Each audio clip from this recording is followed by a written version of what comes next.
Hi, your time is limited, so don't waste it living someone else's life. Don't be trapped by dogma, which is living with the results of other people's thinking. Today is 21st of December 2020. Let us have a quick discussion of all these important articles. Yesterday questions के answers हैं. Recently, Braille version of Indian constitution unveil हुआ मुंबई में. Ashoka wheel है national flag में. इसमें 24 spokes हैं. 21st of May को हम सेलिब्रेट करते हैं international tea day. General assembly United Nations organisation, इसको कहा जाता है वर्ल्ड पार्लियामेंट. 42.2 किलोमीटर लेंथ होता है इंटरनेशनल स्टैंडर्ड मैराथन रेस का. और Mediterranean sea, strait of Gibraltar connect करता है अटलांटिक को मेडिटेरेनियन सी से. आज के सवाल है, the states of India having common border with Myanmar are. वो कौन से राज्य हैं नॉर्थ ईस्ट में जो म्यांमार के साथ बॉर्डर शेयर करते हैं. Name the double landlocked countries of the world. Landlocked countries वो होती हैं जिनके पास एक्सेस नहीं है सी का, ओशन का. डबल लैंडलॉक्ड कंट्रीज वो होती हैं जो चारों तरफ से लैंडलॉक्ड कंट्रीज से घिरी हुई है. तो name the double landlocked countries. Then What does each star on the flag of the United States stand for? United states का यूएसए का फ्लैग दिखा है. इसमें जो स्टार्स हैं उसका क्या सिग्निफिकेंस है. डैन्यूब रिवर, कल हमने ह्यूमन ज्योग्राफी देखा था, transportation. Danube river runs through how many countries. Machu Picchu can be found in which country. ये बहुत इंपॉर्टेंट और ब्यूटीफुल साइट है. सहारा डेजर्ट है, one of the biggest desert. ये एक्सटेंड करता है हाउ मेनी कंट्रीज में. So these are 6 questions for today. आज की वोकैबुलरी है रेटिफाई. हम देखते हैं ना, कन्वेंशन साइन होता है वर्ल्ड लेवल पे एनवायरनमेंट का, फिर उसको रेटिफाई किया जाता है. रेटिफाई का मतलब है साइन करना, फॉर्मल कंसेंट देना. ट्रीटी, कॉन्ट्रैक्ट या अग्रीमेंट का मतलब you have ratified that, formal consent हो गया. पार्लियामेंट जो लोकल गवर्नमेंट है कंट्री की, उसने अप्रूवल दे दिया है. ऑर्डिनेंस, आर्टिकल 123, आर्टिकल 213 एक ऑथोरिटेटिव ऑर्डर होता है, प्रेसिडेंट, गवर्नर. एक और मिलता जुलता वर्ड है जिसमें ये आई नहीं आता है, ऑर्डिनेंस. उसका क्या मीनिंग है आप बताओ. स्मॉल्डरिंग, स्मॉल्डरिंग का मतलब होता है वो धीरे धीरे बर्न हो रहा है बट वो दिख नहीं रहा है. The process of burning slowly with smoke but no flame. मतलब डिस अग्रीमेंट, एंगर, सिमर हो रहा है, स्मॉल्डरिंग है वो. फसाड का मतलब होता है वो आउटवर्ड अपीयरेंस है जो डेलिबरेटली फॉल्स है, दिखावा है, एक्चुअल नहीं है. एडिफिकेशन का मतलब होता है कुछ इंटेलेक्चुअल इंस्ट्रक्शंस देना, moral improvement of someone. So these are vocabulary words जो आगे हम देखने वाले हैं. आज के टॉपिक्स हैं, Nepal set to face fresh election, Delhi की सर्दी, gurdwara call, medical camps, air pollution, education plus. आज का बहुत अच्छा सेक्शन है एजुकेशन प्लस में. Money matter and bridge the divide, ये तीनों आर्टिकल्स बहुत अच्छे हैं. देन एडिटोरियल में the right call, smouldering unrest and then laying the foundation for faster growth. ये भी काफ़ी अच्छा आर्टिकल है, लीड आर्टिकल है. 2021 में क्या चैलेंजेस होने वाले हैं. Stopping the slide of health care in India and values. जो एडवर्टाइजमेंट होते हैं उसमें भी एथिक्स होना चाहिए. आउटराइट फॉल्स होते हैं, मिसलीडिंग होते हैं, there should be certain accountability. Then this is radar, US के साथ हमारे रिलेशंस. और आज मैप देखेंगे हम आर्कटिक सर्कल का. So these are some topics which we are going to talk about in next 35 to 40 minute. Our reference material is this, the Hindu and Indian Express, both are Delhi edition. ये front page है the Hindu का. यहाँ बात है Kargil war के time Vajpayee साहब and Sharif spoke 4 or 5 times amid the Kargil war. एक book में ये डिक्लेयर हुआ है. ब्रिटेन में एक नया स्ट्रेन आया है नोवल कोरोना वायरस का और वहाँ पे टीयर दिस लॉकडाउन, क्रिसमस भी आ रहा है, लॉकडाउन फिर से इंट्रोड्यूस हो गया है. आउट ऑफ कंट्रोल सिचुएशन दिख रही है. बाइडन प्रो क्लाइमेट है, पेरिस क्लाइमेट डील, तो इन्होंने एक नई टीम इंट्रोड्यूस की है क्लाइमेट चेंज के लिए. Says no time to waste, time is less, no time to waste. Shami injure हो गए, test series, India is not doing well now. Nepal set to face fresh election. Now see, Nepal और India के relations अभी कुछ time से काफ़ी ज़्यादा news में है. रिलेशंस नोज डाइव हुए जब नेपाल ने एक नया मैप इंट्रोड्यूस किया. और ये जो नेपाल के एक्शंस थे वो बहुत कुछ इंस्पायर नज़र आए अदर नेबर कंट्री के साथ. सो द पॉइंट इज अभी नेपाल में फिर से री इलेक्शन होने की बात है। सी, प्राइम मिनिस्टर ओली है यहाँ पे। प्राइम मिनिस्टर ओली ने पार्लियामेंट को डिसॉल्व कर दिया after weeks of tension with in government tensions हो रहे थे, तो उन्होंने कहा पार्लियामेंट ही डिसॉल्व कर दो और फिर से नया फ्रेश इलेक्शंस होते हैं, नए फ्रेश मैंडेट होते हैं और फिर नई शुरुआत करेंगे।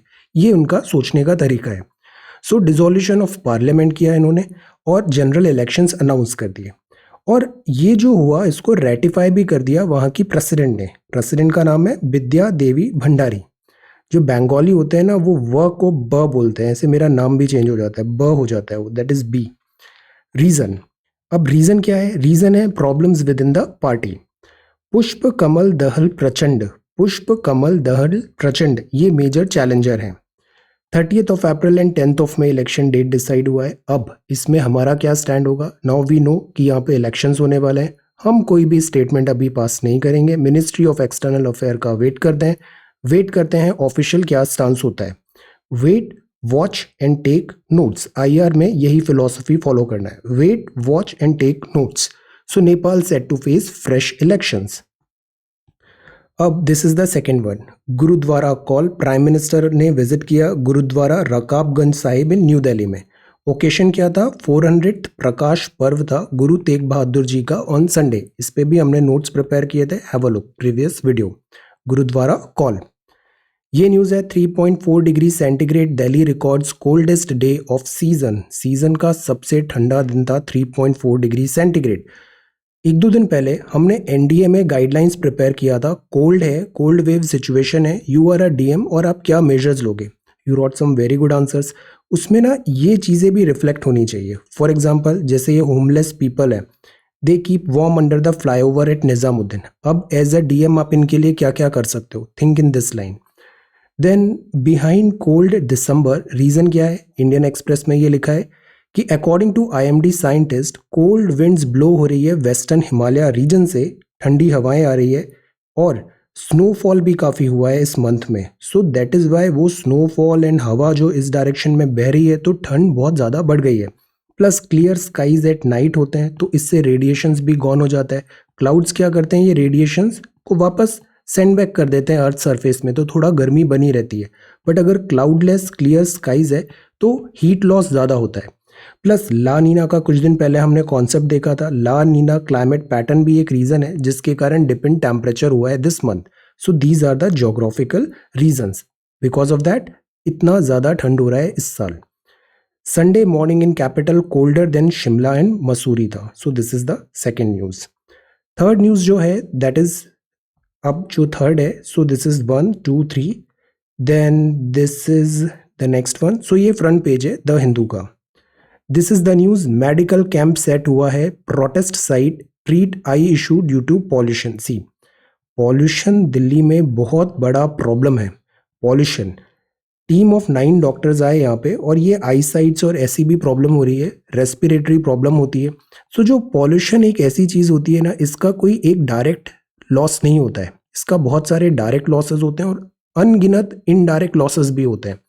पॉल्यूशन ज़्यादा होता है तो साइकोलॉजिकल लॉस होता है, इकोनॉमिक लॉस होता है, सोशल कॉस्ट होती है एयर पॉल्यूशन की। इसकी एक बहुत अच्छी रिसर्च स्टडी है, कैम्ब्रिज का एक रिसर्च स्टडी है, मैं उसका भी पीडीएफ भी सेंड करता हूँ। Read that PDF and prepare this question. इस क्वेश्चन की बहुत ज़्यादा यूटिलिटी है, हर साल ये प्रश्न एक आया है एग्जाम में, psychological, economic and social cost of air pollution analyse. The reason हम ये एक्सरसाइज कर रहे हैं कि यू गेट दैट लेवल जहाँ पे कुछ भी प्रश्न आ जाए you would be able to write the answer. हमें वो लेवल अचीव करना है। The psychological, economic and social cost of air pollution and analyse, इस बात पे प्रश्न तैयार करिए। So this is the first question for today.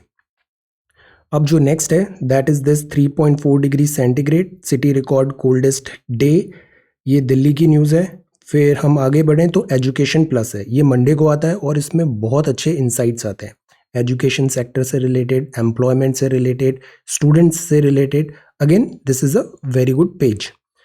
जो फर्स्ट टॉपिक है यहाँ पे उसमें इन्होंने एक नया टर्म कॉइन किया है, सस्टेनेबिलिटी और एंटरप्रेन्योरशिप। सस्टेनेबिलिटी का मतलब है कि वो आप सस्टेनेबल वे में कर रहे हो, लॉन्ग लास्टिंग होगा, सेल्फ सस्टेन्ड होगा, आने वाले टाइम पे भी वो प्रोपेल होता रहेगा। और एंटरप्रेन्योरशिप, उद्यमिता, दिस इज इंपॉर्टेंट। तो हमें क्या करना है, सस्टेनेबिलिटी लानी है एंटरप्रेन्योरशिप में और दोनों को मिक्स करना है। तो entrepreneurship and innovation for sustainability हमारा क्राइटेरिया होना चाहिए। अभी कोविड-19 हुआ तो सोशल एंटरप्रेन्योरशिप जैसे टर्म आ रहे हैं, इकोलॉजिकल इकोनॉमिक एंटरप्रेन्योरशिप है, सस्टेनेबली एंटरप्रेन्योरशिप है। तो अभी अगर जो ट्रेंड देखें ना, तो वो जो बिजनेस पे फोकस हो रहा है वो है कि it's not about pure business, it's about business with a cause. एक रीजन क्या है, आप कोई काम कर रहे हो उसका कोई पर्पस होना चाहिए, आपका गोल क्या है, एंड गोल क्या है, बिजनेस विद अ कॉज। इस पूरे आर्टिकल में बताया है कि हमें सस्टेनेबल इनोवेशंस करना क्यों ज़रूरी है। सस्टेनेबिलिटी जो होता है इसको एक वैल्यूएबल पार्ट बनाना चाहिए स्टैंडर्ड करिकुलम का। करिकुलम मतलब जो हमें पढ़ाया जा रहा है, और ये मैट्रिक्स होना चाहिए good teaching need to reflect this inclusion. Sustainability sustainability को हम रेलेवेंट करें आपकी स्टडीज से, तो ऐसा नहीं है एक दिन तो आपने 10 घंटे पढ़ाई कर लिया बट रोज पॉसिबल होगा। एंड ट्रस्ट मी, एक दिन 10 घंटे से पढ़ने के बजाय ज़्यादा बेटर है 10 दिन रोज 1 घंटा पढ़ें, ये इसके ज़्यादा रिवॉर्डिंग रिजल्ट्स आते हैं। सो सस्टेनेबल अप्रोच अपनाना चाहिए, प्रैक्टिकल अप्रोच बनाना चाहिए दिस एजुकेशन में, और पढ़ते वक्त भी हॉलिस्टिक होना चाहिए, नैरो कन्फाइंस में नहीं होना चाहिए। नैरो कन्फाइंस मतलब बस यही आता है, सिलोज मेंटालिटी नहीं, ब्रॉडन करें अपना व्यू पॉइंट भी एंड स्टडीज का पैटर्न भी। Into a world of sustainable innovation, यहाँ एक और चीज मेंशन है, that is the sustainable development goal. ये जो 17 सस्टेनेबल डेवलपमेंट गोल्स हैं, हम बार बार बोल रहे हैं, इसको आपको टिप्स में याद होना चाहिए। 17 SDG, quality of life, health of mankind. और एक और इम्पॉर्टेंट चीज़ है, वो है listen to youth. Doctor APJ Abdul Kalam की बुक्स आप पढ़ो, वो इतना ज़्यादा एम्फेसाइज क्यों करते थे यूथ पे, because youth is the next thing, generation है, फ्यूचर बिलोंग्स टू यूथ। और जो यूथ होता है ना, ये नए आइडियाज़ भी लाता है, इनोवेशन भी लाता है। सर्विसेज में भी देखना, जो ये यंग ऑफिसर्स आते हैं ना, इनको बहुत एनकरेज किया जाता है because they bring fresh blood, fresh ideas, fresh innovation, और सिस्टम को ये आगे प्रोपेल करते हैं। तो that is why it is important to listen to youth. ये पिलर्स हैं और ये ड्राइविंग फोर्स है, नया ऊर्जा, नया उत्साह आता है। इनकलकेट करें इनटू एजुकेशन में। और जो यूथ है, they are bundle of energy. It is responsibility of elders कि इस बंडल ऑफ एनर्जी को आप एक दिशा दिखाओ, डायरेक्शन दिखाओ उन्हें कि इस डायरेक्शन में utilise your energy. This is the responsibility, give them direction. Students should also be given opportunity to work with experts and change maker, because जो हम देखते हैं फिर हम उन्हीं को देख के सीखते हैं। इतने सारे रोल मॉडल्स बनते हैं हम जब ग्रोइंग एज में होते हैं, उनको देख के हम इंस्पिरेशन लेते हैं, आइडियाज़ लेते हैं और खुद में ग्रोथ एंड डेवलपमेंट करते हैं। So think, innovate and be creative. हम ज़्यादातर स्टूडेंट्स को मशीन बनाना चाहते हैं और मशीन्स ह्यूमंस बनने की कोशिश कर रही है। This is the flaw. We need to create human beings, we need to create students who can think, who can innovate, who can create. robots नहीं चाहिए हमें, okay? think, innovate and creative, because robot तो हम any day बना सकते हैं, artificial intelligence इतनी आ गई है, but human beings नहीं बना सकते। तो let them be human, think, innovate and creative। अब जो next है, that is money matter। एक और चीज़ होती है, अर्निंग तो अच्छी कर लेते हैं बट वो पैसा बचता नहीं है, वो सारा एक्सपेंडिचर खर्चा हो जाता है और कुछ सेविंग्स होती नहीं है। Money matter, so that is why it is important कि ये लेसन भी बचपन से ही इनग्रेन करना चाहिए कि पैसे कैसे कमाए जाते हैं, उसको कैसे सेविंग करना है और कैसे प्रॉपर यूटिलाइज करना है। Good financial habits is very very important. Why students need to be taught how to manage their finances. तो एक तो फाइनेंशियल हैबिट्स अच्छी बनाए और एक माइंडसेट। माइंडसेट बहुत बड़ी चीज़ होती है, एटीट्यूड बहुत बड़ी चीज़ होती है। Right attitude, right mindset, strong mindset हम डेवलप करें। उनको पता होना चाहिए जैसे बजट क्या होता है, स्पेंडिंग खर्चे कैसे होते हैं, सेविंग्स क्यों इतनी इंपॉर्टेंट है और प्लानिंग करना क्यों इंपॉर्टेंट है। बिकॉज हमने इकोनॉमिक्स में भी पढ़ा है, रिसोर्सेज हमेशा लिमिटेड होते हैं और डिमांड्स ज़्यादा होती है। हमारा मन करता है हम ये भी कर लें, ये भी कर लें। जैसे पढ़ते वक्त इतने अच्छे अच्छे नए नए रिसोर्सेज मिलते हैं, यू फील लाइक कि ये बुक भी पढ़ लें, ये आइटम भी कवर कर लें, इसको भी कर लें, but you have to plan. Because यहाँ जो करेंसी है वो करेंसी है आपका time, and time is limited. So planning, capital, revenue आप कैसे करोगे, थिंक अबाउट इट दिस, इस डायरेक्शन में सोचिए और एक रोड मैप बनाइए कि कैसे हमको this financial education, financial literacy and strong financial habits develop करना है, और ये चीज़ भी ऐसे बचपन से ही धीरे धीरे ग्रूम करना चाहिए। अब इस पे ये सवाल है, financial education for students is a necessity as it promotes the habit of saving, teaches awareness and responsibility, help them keep a check on spending and build a positive attitude around money। इसको elaborate करिए। अब इतना emphasis हम क्यों करते हैं reading skills में? आप प्रीवियस ईयर क्वेश्चन पेपर उठा के देखिए मेंस के, इवन प्रीलिम्स में भी अब इतने बड़े बड़े सवाल आने लग गए। उसको पढ़ने में इतना टाइम लग जाता है, फिर समझने में टाइम लग जाता है, तो फिर आप लिखोगे कैसे? Reading habits, that is why it is important to develop. अब ये सवाल है, इस सवाल को आप इलेबोरेट करिए। इलेबोरेट करिए मतलब और विस्तार से बताइए क्या क्या आपको लगता है, आपका क्या ओपिनियन है, कैसे होना चाहिए, सिलेबस में कैसे इंक्लूड करें, एल्डर्स का क्या रिस्पॉन्सिबिलिटी हो, करिकुलम क्या हो, प्रैक्टिसेस एंड मॉडल्स क्या हो। प्लस हमारे यहाँ 18 साल तक पढ़ता ही रहता है, उनको हम फाइनेंशियल इंडिपेंडेंस बनाने की इतना ट्राई नहीं करते। फॉरेन कंट्रीज़ में आप देखो, स्कूल भी जा रहा है, कॉलेज भी जा रहा है, और वो साथ ही साथ कुछ पैसे भी कमा रहा है। इट इज़ इम्पॉर्टेंट बिकॉज इससे बहुत अच्छे अच्छे लेसन्स मिलते हैं। तो क्यों ना हम पार्ट टाइम जॉब, इस टाइप की चीज़ें भी डेवलप करें, सो दैट जो फाइनेंशियल है उनको इंडिपेंडेंस मिले, they understand the importance and value of money. So try to answer this question. अब जो नेक्स्ट है that is bridge the divide. ये भी बहुत इंपॉर्टेंट क्वेश्चन है, बहुत इंपॉर्टेंट टॉपिक है, हम कॉन्टिन्यूसली इसे पढ़ रहे हैं। एजुकेशन जो होती है इस पे सबका अधिकार है, सबको बराबर एजुकेशन, क्वालिटी एजुकेशन देना इज अवर रिस्पॉन्सिबिलिटी। अब वेदर इट इज ऑनलाइन और in physical classrooms, education should be made accessible. हमने कुछ दिन पहले पिलर्स देखे थे एजुकेशन के। एजुकेशन हमेशा एक्सेसिबल होनी चाहिए, जिसको एजुकेशन चाहिए उसको मिलनी चाहिए। देन यूनिवर्सलाइजेशन, देन क्वालिटी होना ज़रूरी है, देन अफोर्डेबल होना ज़रूरी है। पेडागॉजी जो होती है वो रेलेवेंट होनी चाहिए। मैनी अ टाइम्स हमें अगर वर्नाक्यूलर में अगर पढ़ाना है, वर्नाक्यूलर लैंग्वेज है, it should be available. Language should not be a barrier, language कभी भी बैरियर नहीं होना चाहिए, लैंग्वेज हमेशा एक जरिया ही है। सम ऑफ यू वर सेइंग कि क्या आप हिंदी में आंसर लिख सकते हैं? ऑफ कोर्स लिख सकते हैं, मेरी हिंदी बहुत अच्छी है, आई कैन रीड। तो हिंदी में भी आप अगर आंसर लिखना चाहते हैं, आप यू सबमिट इट। कल मैंने कुछ पोस्ट भी किया है हिंदी वाले आंसर्स को। So it's just a language, क्या लिख रहे हैं वो ज़्यादा मैटर करता है, content. Whether it is online और in physical classroom, education should be made accessible and affordable to all. तो ये हमें ज़रूरी है, this is our responsibility, specially कोविड-19 में। ब्लेंडेड एजुकेशन होना चाहिए, best of both the worlds. एक ये अजीम प्रेमजी साहब यूनिवर्सिटी की एक स्टडी है, मिथ्स ऑफ ऑनलाइन एजुकेशन। अब देखना, ये ऑनलाइन एजुकेशन कोई पैनेशिया नहीं है, ये एक पार्ट बन सकता है ऑफलाइन का, बट ऐसा नहीं है कि केवल online is everything. Offline education is important. तो मिथ्स ऑफ ऑनलाइन एजुकेशन करके एक इनकी स्टडी है, इस पर अभी हम थोड़ा और दिन में इसको डिस्कस करते हैं, मैं भी इसको देख रहा हूँ अभी। मिथ्स ऑफ ऑनलाइन एजुकेशन, इसमें कुछ पॉइंट्स बताएं कि जैसे ऑनलाइन एजुकेशन होती है ना, तो एक तो लैक ऑफ इमोशनल कनेक्ट हो जाता है वहाँ पे। अगर जैसे टीचर सामने बैठ के पढ़ा रहा है उसका एक अलग ही बात है, तो ऑनलाइन में ये चीज़ है, पर्सनल अटेंशन नहीं हो पाता। Blended education, that is why it is important. Offline online, better mix of both the words, best of both the words. अब ये कुछ सवाल है। We make a big deal about a few successes. कुछ एक स्टूडेंट्स होते हैं जो ऑब्वियसली अच्छा करते हैं, they are very good with academics. We make a big deal about a few success, but सब तो कर नहीं पाते हैं। What about the vast majority who are probably equally bright? वो भी इतने ही टैलेंटेड हैं, ब्राइट हैं, मेहनत किया, इट्स जस्ट कि उनका क्लिक नहीं हुआ, दे डिडंट गेट थ्रू। तो व्हाट इज दैट, उनके बारे में हम क्या कर रहे हैं? What happens to failure from the top institute? आप देखना, ऐसा नहीं है कि ये मिथ है, हमें बताया जाता है 10th अच्छा कर लो लाइफ सेट है, 12th अच्छा कर लो लाइफ सेट है, कॉलेज अच्छा करो लाइफ सेट है, IAS में हो जाएगा लाइफ सेट है। ऐसा नहीं होता है। Failures from the top institutes होते हैं, इवन क्वालिफाइड आप top schools, colleges, top jobs में आ गए हो तब भी ये चीज़ वहाँ पे होती है। Does any one support them unless there is a hue and cry? So why we are waiting for this crisis?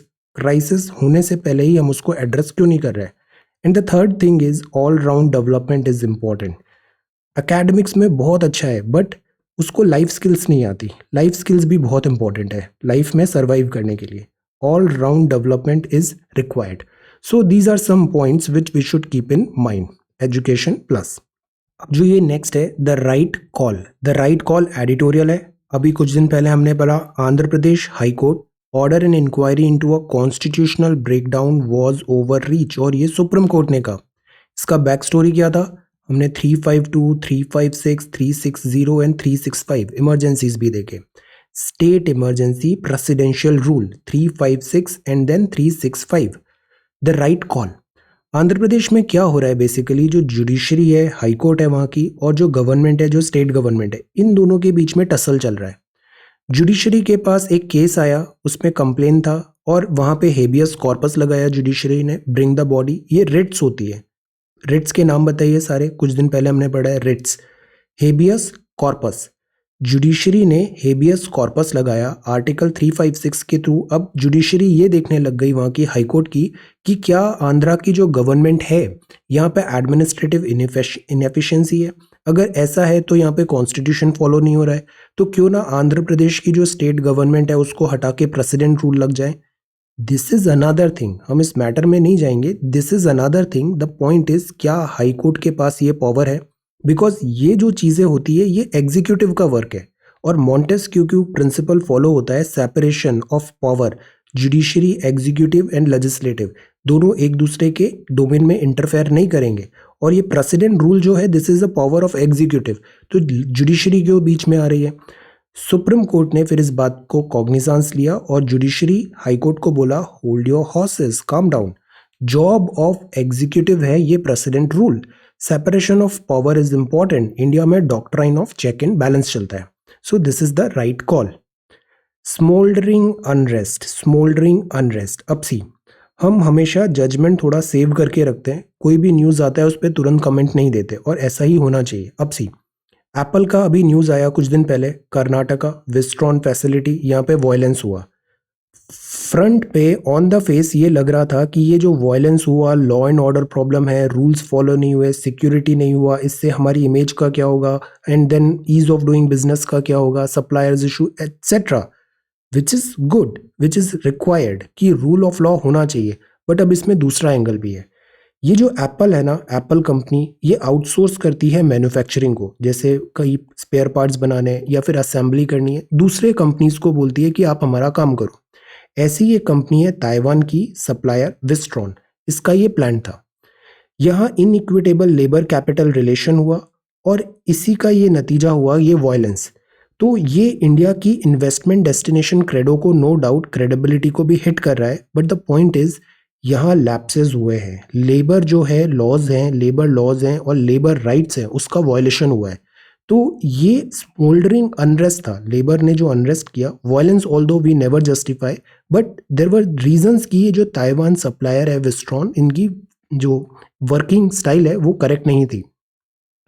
Serious lapses थे, और इस बात को फिर एप्पल ने भी रिकॉग्नाइज किया और ताइवान सप्लायर विस्ट्रॉन को होल्ड पे रख दिया है, प्रोबेशन पे रख दिया है. Labour laws, protest and violence, यहाँ पे अनएथिकल प्रैक्टिसेस थे. तो Apple and Wistron for time being back foot पे नजर आ रहे हैं. पहले इन्होंने कुछ 450 समथिंग करोड़ का डैमेज बोला, अब वो डैमेज 50 करोड़ का दिख रहा है. तो डैमेज तो हुआ है, रूल ऑफ लॉ नहीं फॉलो हुआ, violence is never accepted. But the point is इनका भी जो प्रैक्टिसेस है अनएथिकल प्रैक्टिसेस थी. इन्होंने बहुत सारे लोगों को एम्प्लॉयमेंट दे दिया, वहाँ पे हायर कर लिया टेम्पररी कॉन्ट्रैक्चुअल बेसिस पे, और टाइम पे पेमेंट नहीं हुआ salary. Government of India and state government ease of doing business की बात करती है, लॉ एंड ऑर्डर की बात करती है, सेल्फ रिलायंट इंडिया की बात करते हैं. हम इंडिया को मैन्युफैक्चरिंग हब की तरह प्रेजेंट कर रहे हैं, चाइना का एक अच्छा अल्टरनेटिव बता रहे हैं. Priority this production linked incentives provide कर रहे हैं, इन्वेस्टमेंट एंड ग्रोथ की बात कर रहे हैं. तो इस बात पे ये वायलेंस भी जस्टिफाइड नहीं है. इसको हम वन ऑफ एक्सीडेंट भी बोल सकते हैं. अब ग्लोबल फर्म्स जो हैं ये अंडर प्रेशर हैं. ये इंडिया ही नहीं, चाइना में भी ये एप्पल और विस्ट्रॉन ऐसी कुछ कंपनीज का न्यूज़ आया था कि ये जो लेबर लॉज है ना उसको बहुत ज़्यादा कॉम्प्रोमाइज़ करते हैं. ये higher standard in environment, social and corporate governance की भी बात करते हैं. जैसे एप्पल ने अपना चार्जर हटा दिया, क्या कह के कि एनवायरनमेंटल इम्पैक्ट कम करना है. तो they do such type of things. CSR भी एक चीज़ होती है, corporate social responsibility. India also needs to up its game on enforcing compliance, ease of doing. With the law of the land, नियम के हिसाब से काम होगा, and treating labour employer disputes in an even handed manner. तो disputes होना is not a big thing, disputes होते हैं when two people work, disputes होंगे, बट द पॉइंट इज उन डिस्प्यूट्स को इवन हैंडेड मैनर में हैंडल करना चाहिए, ना कि वायलेंस में।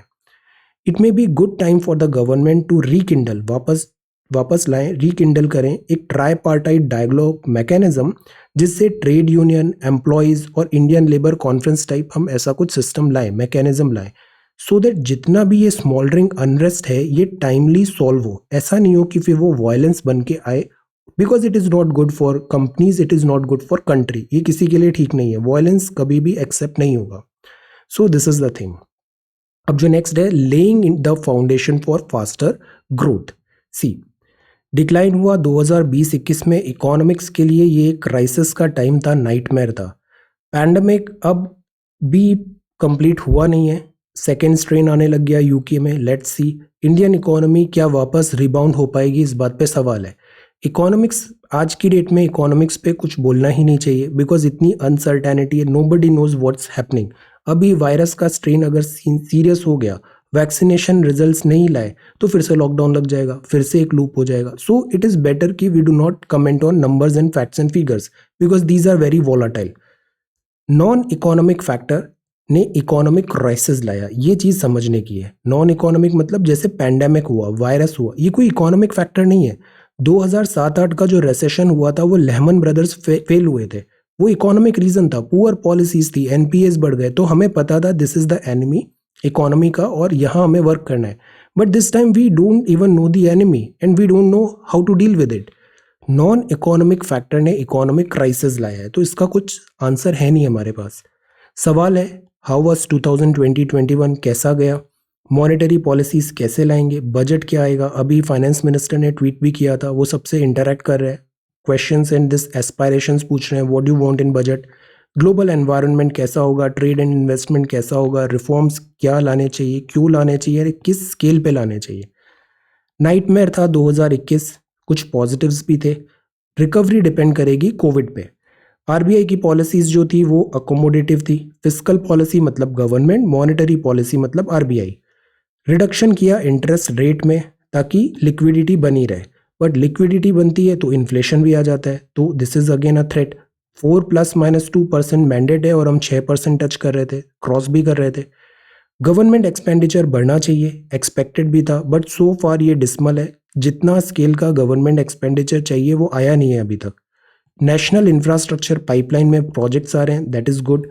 रिफॉर्म्स भी नेसेसरी है, बट रिफॉर्म्स के साथ भी एक बात होती है, ये म्यूचुअल कंसेंसस से होने चाहिए, फोर्स्ड नहीं होने चाहिए, डिबेट एंड डिस्कशन होना चाहिए। This is with democracy. अब हम एक समय था लास्ट ईयर इस टाइम पे हम बात कर रहे थे, हम $5 ट्रिलियन इकोनॉमी बनेंगे 2025 तक। अब देखते हैं क्या होता है। ग्रोथ, एम्प्लॉयमेंट और डेवलपमेंट ये हमारी प्रायोरिटी होना चाहिए for right now, no matter वो किस कंट्री की गवर्नमेंट है, किस स्टेट की गवर्नमेंट है, किस लेवल की गवर्नमेंट है। Growth, employment and development should be the priority. Normalcy लाएं 2021 में। अब जो नेक्स्ट है, that is about stopping the slide of health care in India. Health care भी एक ऐसा फ्रंट है ना जो कोविड-19 ने काफ़ी एक्सपोज कर दिया है। पॉलिसी मेकर्स को ज़रूरत है कि हम बड़े पिक्चर पे देखें, लार्जर पिक्चर पे फोकस करें और इस हेल्थ केयर पे ध्यान दें, because health is wealth, health नहीं है तो कुछ नहीं है। Taken to reclaim the space under public care. अब जैसे इंडिया की ये नंबर है, इनको आप यूज़ कर सकते हो आंसर राइटिंग में। 70% हमारे यहाँ प्राइवेट हेल्थ केयर है, 30% पब्लिक है, 80% नो हेल्थ कवरेज के साथ रहते हैं इंडियंस, कोई किसी भी टाइप का हेल्थ कवरेज नहीं है। आउट ऑफ पॉकेट एक्सपेंसेस 62% होते हैं, तो दैट इज वाई बीमार होना मतलब मुसीबत। 62% खर्चा आउट ऑफ पॉकेट है। पब्लिक स्पेंडिंग केवल 1.13% ऑफ जीडीपी है, विच इज अबिस्मली लो, इतना कम है। Shortage of health care workers and staff है। 12 करोड़ अभी कार्ड होल्डर्स थे आयुष्मान भारत के। Ayushman Bharat scheme is important, जिसमें से केवल 1.27 ने ही एडवांटेज लिया स्कीम का। इकोनॉमिक्स में क्लियर डिवाइड है। एक और इंडियंस के साथ प्रॉब्लम है, हम एंटीबायोटिक्स और स्टेरॉइड्स तो ऐसे ही ले लेते हैं जैसे वो सिंपल कोई चॉकलेट्स हैं। Antibiotics and steroid we consume it just like that, which is not right. इससे माइक्रोबियल रेजिस्टेंट डेवलपमेंट हो रहा है और again not a good thing. Solution क्या हो सकता है? हम हेल्थ केयर स्टाफ बढ़ाएं, और हेल्थ केयर स्टाफ मतलब डॉक्टर्स ही नहीं, डॉक्टर्स, नर्सेज, अदर, पूरा होलिस्टिक वे में this number should be increased. Focus करें प्राइमरी हेल्थ केयर में। प्राइमरी हेल्थ केयर में डिसीजेस शुरुआती स्टेज पे ही आइडेंटिफाई, डायग्नोस और उनका ट्रीटमेंट भी हो जाए। Primary health care, this is important. Speciality and tertiary is important, but this is very important. एक sense of good health, this is the good thing. पूरे कोविड-19 में एक चीज़ अच्छा हुआ कि लोग अपनी हेल्थ पे ध्यान देने लग गए, इम्यूनिटी पे ध्यान देने लग गए, exercise and workout, healthy habits follow कर रहे हैं। हाथ धो के खाना खाना है, जर्म्स का ध्यान रखना है, cleanliness, hygiene, this is a good thing, healthy habits. So this is stopping the slide of healthcare in India. We need to do more. Losing the plot on women's safety, Maharashtra government शक्ति act पे ये commentary है। Then values that govern advertisement. Advertisement होते हैं ना, इसके भी एक सर्टेन एथिक्स होते हैं। अभी जैसे प्रीलिम्स आएगा, अभी बहुत सारे एडवर्टाइजमेंट आएंगे कि 30 दिन में ये किताब पढ़ लो प्रीलिम्स हो जाएगा, केवल 30 दिन में ये पढ़ लो, ऐसा ऐसा कुछ भी नहीं होता है। ऐसा नहीं होता है। These are misleading advertisements, false promises होते हैं। मेहनत करनी पड़ती है, और एक जो सर्टेन थ्रेशोल्ड है ना, वो सबको उस प्रोसेस से गुजरना पड़ता है। No matter how intelligent you are, how well educated and well education background you have to pass through that threshold. वो प्रोसेस से you have to cross that process. So misleading और फॉल्स प्रोमिसेस होते हैं, इस पे accountability कैसे set करें? Advertisement standard council of India, इसका नाम हमेशा याद रखना है जब भी एडवर्टाइजमेंट रिलेटेड कुछ चीज़ हो। Advertising standards council of India. जैसे अभी कुछ टाइम पहले न्यूज़ चल रहा था, ये जो ब्रांड एम्बेसडर होते हैं, कई बार हम बॉलीवुड सेलिब्रिटी इंडिया में क्रेजी होते हैं। बॉलीवुड सेलिब्रिटी को कोई भी एक ब्रांड होता है, वो पैसे देता है और बॉलीवुड सेलिब्रिटी को बोलता है ये डे है तो डे है, नाइट है तो नाइट है। They keep saying that thing. अब वो प्रोडक्ट ने वो डिलीवर नहीं किया, तो क्या इन सेलिब्रिटी को भी अकाउंटेबिलिटी सेट करें हम? बिकॉज हमने तो इनके फेस वैल्यू पे वो प्रोडक्ट खरीदा था। इतने सारे मिसलीडिंग कॉन्सेप्ट्स आते हैं, फेयरनेस क्रीम है, दिस हेयर केयर है, बाल आ जाएंगे and all, these are all misleading thing, false हैं ये। तो क्या इन ब्रांड सेलिब्रिटीज जो हैं, इनकी भी जिम्मेदारी तय करें, इन पे भी हम स्यू करें इन्हें? Values that govern advertising. Credo of our editorial and business arms is the same, it's crucial that two function independently. इन्होंने यहाँ कुछ एडवर्टाइजमेंट्स जो कई बार न्यूज़पेपर में आते हैं, उस पर अपना क्लैरिफिकेशन दिया है। बियॉन्ड जस्ट परजुएशन, मनाना। फार्मर्स का जो प्रोटेस्ट है ना एग्रीकल्चर का, दिस इज टाइम कि हम फंडामेंटल जो प्रॉब्लम्स हैं उसको सॉल्व करें। केवल अगेन यहाँ पे फॉल्स प्रोमिसेस नहीं होने चाहिए। We need to address the solution, address the situation. Then this is loosening the news, shrinking opposition, rarest of rare, nature of offense, change of this, UN resolution है ये death penalty का। इन solidarity है, joining hands, solidarity. यहाँ कोई merger temple की बात है, Kerala, and this is also one thing. Lasting solution for monkey menace. हम कई बार ये वीडियो भी देखते हैं सोशल मीडिया में कि एक वाइल्ड एनिमल है, उसको आप जाके फीड कर रहे हो and you are thinking this is so cool. This is not cool. Feeding wild animals is crime, this is a crime. आप उनकी हैबिट्स बिगाड़ रहे हो, आप उनका जो नेचुरल रहने का तरीका है उसको डिस्टर्ब कर रहे हो। You are not helping them, you are not favouring them, you are doing harm to them. इससे क्या होता है, एनिमल्स को लगता है कि ह्यूमंस फ्रेंडली है। आप तो एक दिन गए, फ्रेंडली रहे, उसको कुछ दे दिया, देन यू विल, आप चले जाओगे। फिर वो जो एनिमल है ना, उससे ह्यूमन का फियर चला जाता है। पोचर्स इसी बात का फायदा उठाते हैं और फिर एनिमल पोचिंग होती है। तो this is not good, you are not helping them. So never feed, feeding wild animals is crime. और फिर ये ऐसे मंकी मैनेस भी हो जाता है। तो यहाँ बात है, last solution for this monkey menace है रिहैबिलिटेशन सेंटर है, monkeys in south India, open in Telangana. This is monkey menace. 5 states can borrow extra this much of money। ये लोकल कोस्टल रडार नेटवर्क है। कुछ दिन पहले हमने इंडियन ओशन मैप देखा था, बे ऑफ बंगाल, अरेबियन सी। हम एक कोस्टल रडार नेटवर्क बना रहे हैं, जैसे सुनामी जैसी कुछ एक्टिविटीज हुआ या फिर हमें सर्विलांस करना है सिक्योरिटी पर्पज में, तो we need a chain of radar, chain of this information जहाँ से हम कलेक्ट कर सकें। तो ऐसी ही एक बना है श्रीलंका, मॉरिशस, सीशेल्स ने इंटीग्रेट किया है countries coastal radar link, so that weather activity हुआ, डिजास्टर हुआ या फिर सर्वेलेंस हुआ, सिक्योरिटी हुआ, they would be quickly exchanging their information. Coastal radar network, this is important again. Then this is political news. This is Vajpayee Saab Sharif and this is India US mull over unfinished work, मतलब चिंतन कर रहे हैं unfinished work। Trump का tenure wind down होगा अभी जनवरी में। Deals हैं, ट्रेड, सैंक्शंस, न्यूक्लियर एनर्जी, इन पे कोई रिजल्ट आया नहीं। अब जैसे S-400 में एग्जेम्पशन कंटिन्यू होगा या नहीं होगा, या फिर काटसा लग जाएगा। जो ट्रेड डील था वो हो नहीं पा रहा था। हमने मिनी ट्रेड डील की भी बात किया था बट वो भी कंप्लीट नहीं हो पाया। So what would be the way? Generalize system of preferences से इंडिया को हटा दिया गया था मिस्टर ट्रम्प एडमिनिस्ट्रेशन ने। Now what would be the way? क्या ये वापस आएगा? सो इस चीज़ों पे अभी बात है, नेक्स्ट 1 वीक में डिसीजंस होंगे। The 5 language of love, words of affirmation, quality time, gifting, acts of service, and physical touch. 2020 changed our health vocabulary. This is a good thing. Make something, calendar, and this is brighten our day. Conversation with a tree. Unusual friendship. ये Kerala based doctor हैं। Meticulous process है, ये tree को healing में work कर रहे हैं। Tree भी डैमेज हो जाता है। ट्री भी is a living being. Tree जो है ये लिविंग बींग है। एक बहुत बड़े इंडियन साइंटिस्ट हैं जिन्होंने ये एक्सपेरिमेंट करके बताया था कि जो ट्री है वो भी लिविंग होता है just like us humans. Name that scientist. Conversation with a tree. Then this is livelihood future, और ये है वर्ल्ड न्यूज। बाइडन ने इंट्रोड्यूस किया है climate team says no time to waste. He picks a diverse group. Biden pro climate है। Let us see क्या decisions होते हैं। This is a cause of worry. नया वायरस स्ट्रेन आया है, आउट ऑफ कंट्रोल है यूके में। Prime minister ने बोरिस जॉनसन ने क्रिसमस लॉकडाउन लगा दिया है इंग्लैंड में। WHO ने भी स्ट्रॉन्ग एक्शन की बात की है। सेवरल फ्लाइट्स यहाँ पे बैन भी हो गई हैं।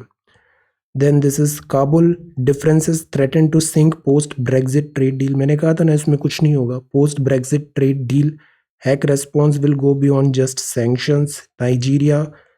Then this is where houses Moderna shots. Vaccination Moderna को भी अप्रूवल मिल गया है, फाइजर एंड मॉडर्ना यूएस में।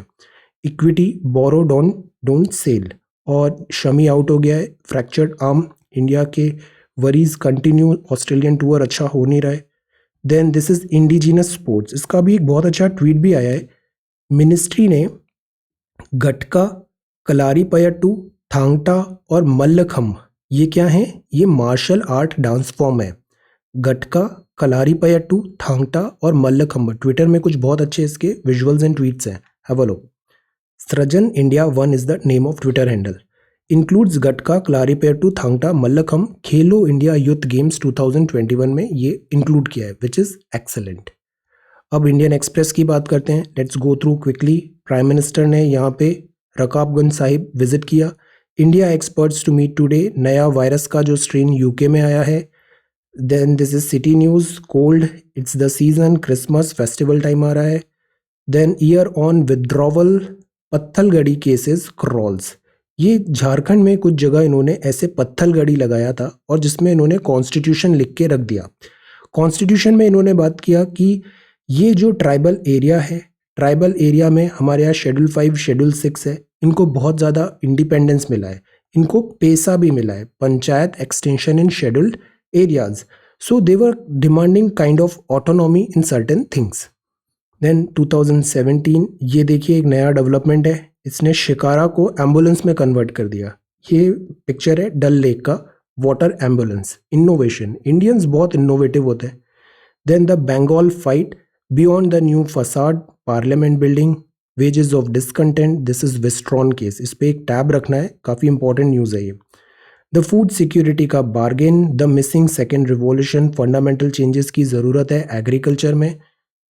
Then the road to getting things done, explain में कोरोना वायरस स्पाइक प्रोटीन का एक नया इमेज आया है नेचुरल स्टेट का। Respected finance minister ma'am, budget में हमें क्या चाहिए, ऐसे करके सब अपने अपने पॉइंट्स रख रहे हैं। तो ये पॉइंट्स हैं मिस्टर नीलेश शाह के। मिस्टर नीलेश शाह ने लिखा है कि respected finance minister gold disclosure scheme लेके आए, import duty GST convert gold, इसमें इंपोर्ट ड्यूटी टू जीएसटी में लाएं, पीएसयू को बेटर करें, ब्लैक मार्केट इकोनॉमी को वाइट इकोनॉमी में कन्वर्ट करने की कोशिश करें, टैक्स लीकेज होता है स्मगल्ड और फेक सिगरेट में, मोनेटाइज करें एनिमी प्रॉपर्टी स्टेट्स, इस पे भी एक एक्ट भी आया था। Unblock capital stuck in commercial disputes में, estate duty, government priorities, tax loopholes को प्लग करें, ease of doing and PSU. ये कुछ पॉइंट्स है जो डिमांड किया है। Let us see. एनएफएचएस हम कॉन्टिन्यूसली देख रहे हैं। एनएफएचएस का अर्ली रिजल्ट आए, अर्ली डेटा है, ये प्री कोविड है, डेटा याद नहीं रखना है, ये चेंज हो जाएगा। इसका भी मई 2021 में लेटेस्ट डेटा आना है। द पॉइंट इज कि NFHS ने household, drinking water, electricity, sanitation, sex ratio at birth, infant child mortality का matrix, maternal and child health, इन सब चीज़ों पे देखा। हाई ब्लड शुगर है, हाई ब्लड प्रेशर है, और जो देखा वो ये देखा कि हमारा health care is not good. Family health survey का डेटा पुअर आया है। World news, this is no time to waste, mutant strain more infectious है। Then this is France, this is IT ministry. अब आर्टिफिशियल इंटेलिजेंस लाएगी welfare schemes में भी, trial run अभी चल रहा है। Network and higher spending economy, but challenges remain. Economy में ज़्यादा खर्चा करने की ज़रूरत है। आज हम मैप देखते हैं आर्कटिक सर्कल। अब हमने मैप देखा हुआ है इंडिया का, साथ ही साथ हमने वर्ल्ड का भी ग्लोब देखा था ज्योग्राफी में। जैसे जो हमारा प्लैनेट अर्थ है वो ऐसे घूम रहा है, ऐसे घूम रहा है, तो सन हमें ईस्ट से उगता हुआ नजर आता है। ये जो लाइंस है ना, ये सारी लाइंस हैं, दीज आर लैटिट्यूड, बिकॉज ये लेटे हुए हैं। ये इक्वेटर है, 0 डिग्री है। ये ट्रॉपिक ऑफ कैंसर है, 23.5 डिग्री नॉर्थ में। सिमिलरली साउथ में ये ट्रॉपिक ऑफ कैप्रिकॉर्न है। अगर हम लैटिट्यूड और ऊपर बढ़ते हैं तो 0, 23.5 डिग्री, फिर ये आता है 66, और फिर आ जाता है ये Arctic circle. This is Arctic circle north में, और साउथ में है ये अंटार्कटिक सर्कल। यहाँ देखिए ये जो लॉन्जिट्यूड्स हैं ये कन्वर्ज हो रहे हैं, लॉन्जिट्यूड कन्वर्ज हो रहे हैं यहाँ नॉर्थ में, साउथ में, और ये नॉर्थ में। तो लॉन्जिट्यूड्स कन्वर्ज हो रहे हैं, और ये लैटिट्यूड्स है, 90 degree north and 90 degree south. तो जो 90 डिग्री नॉर्थ है, दिस 90 डिग्री नॉर्थ में ये जो सर्कल दिख रहा है, this is called Arctic circle. See, this is Arctic circle, Arctic circle. Let us have a look at this. तो ये आर्कटिक सर्कल है, this is Arctic circle. Russia, Finland, Sweden, Norway, Iceland, Greenland Denmark का part है, Canada है, north pole यहाँ पर है, ये अलास्का भी आ जाता है US का। So this complete is Arctic circle. ये करीब 16,000 किलोमीटर लॉन्ग है circle. North of the circle इतना एरिया है, 4% ऑफ अर्थ का सरफेस है।